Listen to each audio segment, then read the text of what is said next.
People call me Katho, but my name is Bungishabaku Katho. And people don't like that first name. It is too long, Bungishabaku. And I have to say, before maybe introducing Shalom, that this is one of my best places in the world.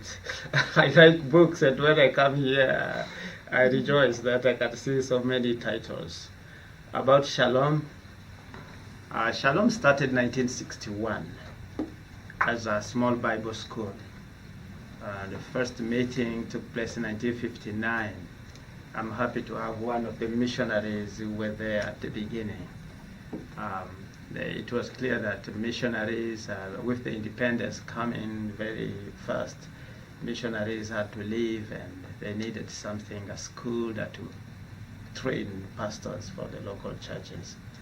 And from that time it has grown up because the context is changing, and from a small Bible school it became a seminary, and after 46 years it became a Christian university.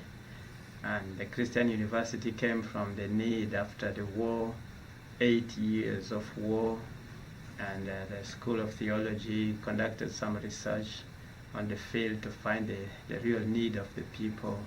And they said, we need a church that is functioning, that is working, a church that is responding to the needs of the people. This was after 8 years of war. So what was that need? The kind of, how can a pastor be an agent of transformation, of development in his area? The issue of environment. I talked about the deforestation, all these issues. That is why we were careful at Shalom to add programs. Like, people have been pressing us to add medicine laws. We said that is not the direction we are taking. Our direction is theology and all other sciences connected with theology. Environment is very much connected with theology, and development is very much connected with theology. At one point we had even a department of theology and community development. That is a short story of Shalom. Shalom is made up of 5 denominations. And from there,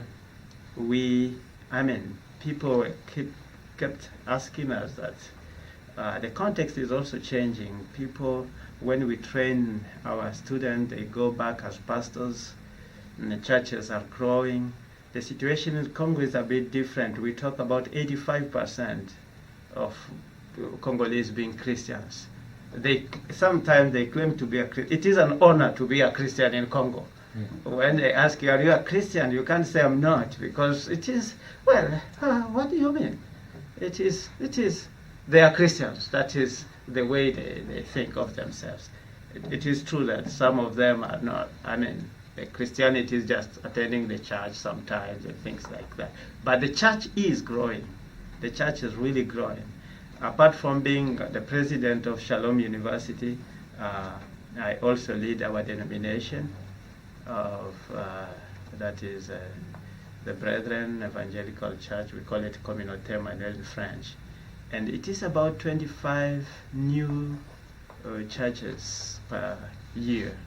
And that is for one denomination. And you can count about 82 denominations. If you make 20 churches every year times 80 denominations, and these are only mainline churches, that you take independent churches.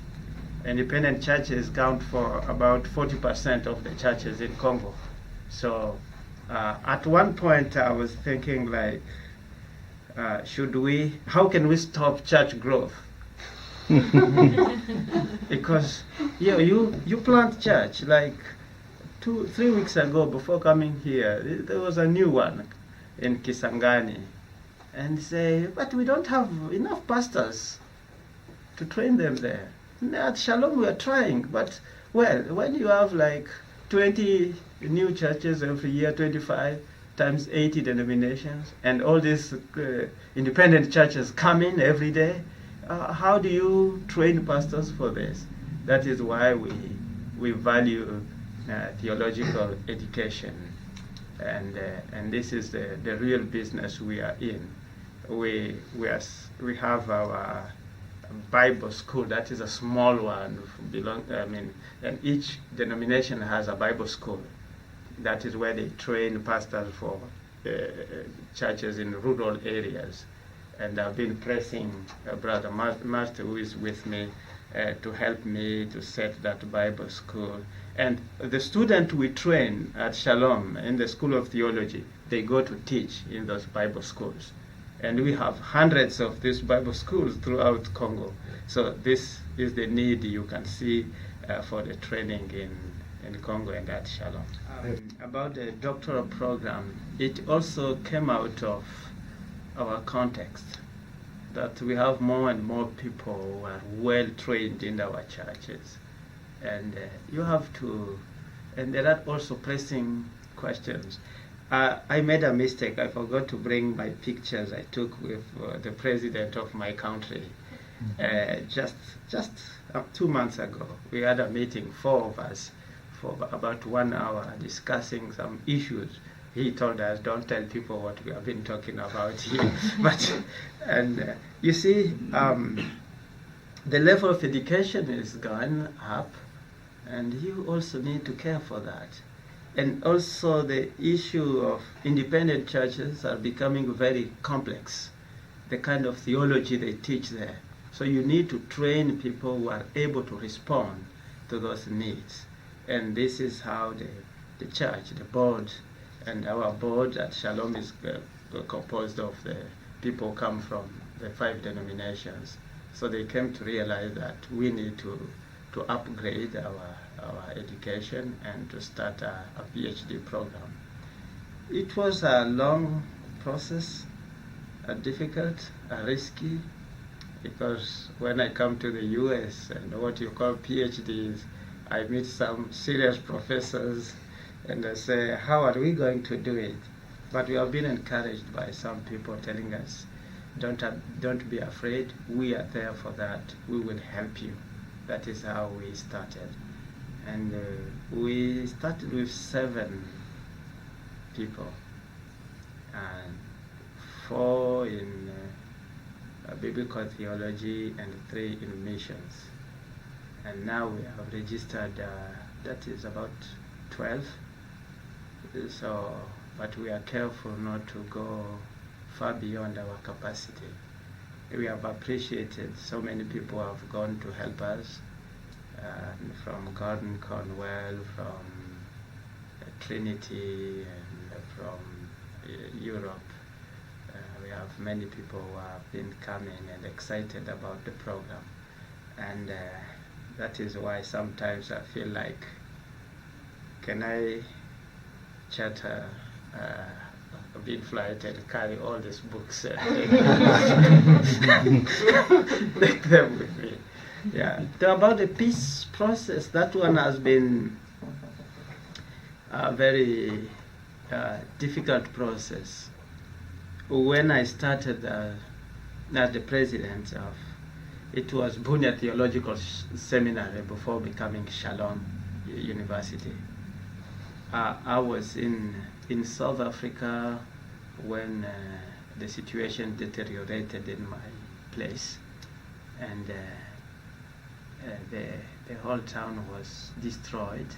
The people left, people walked. Our town is, we have about 800,000 people.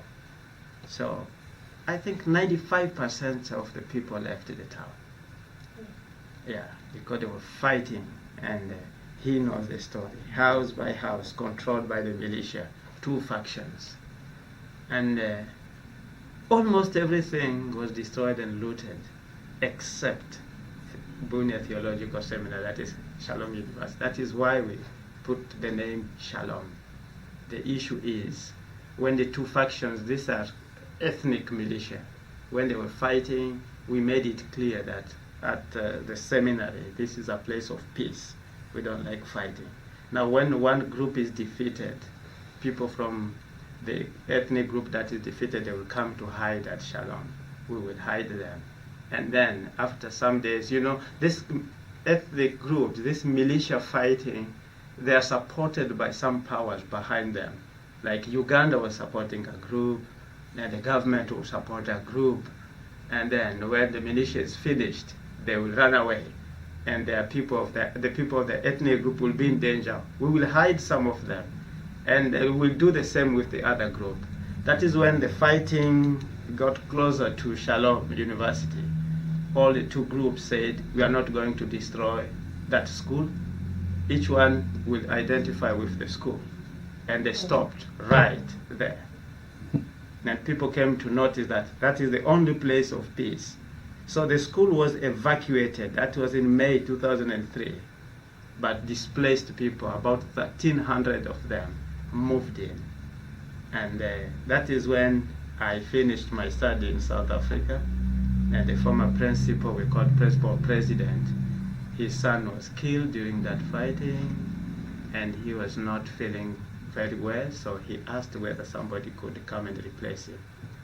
So I was appointed to replace him, but I was not there, and nobody told me that until the time I reached Beni, a town close to Bunia.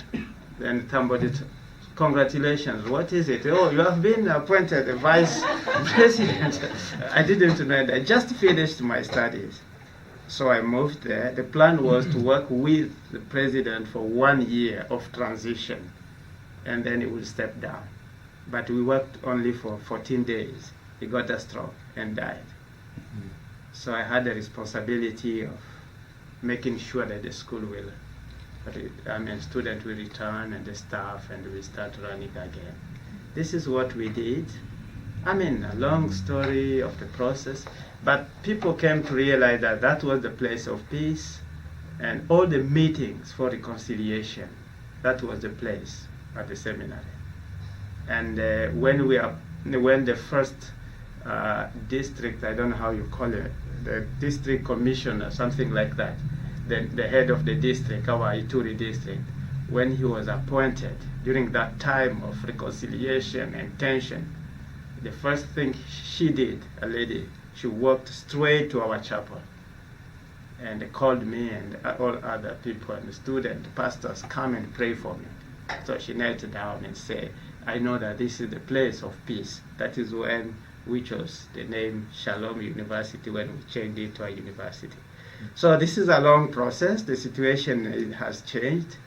It is not quite stable, but it is, I would say, 75% better than what it was in 2003. And Shalom is there for peace. We want to stand as that sign of peace for our nation, for our province, and for the entire region.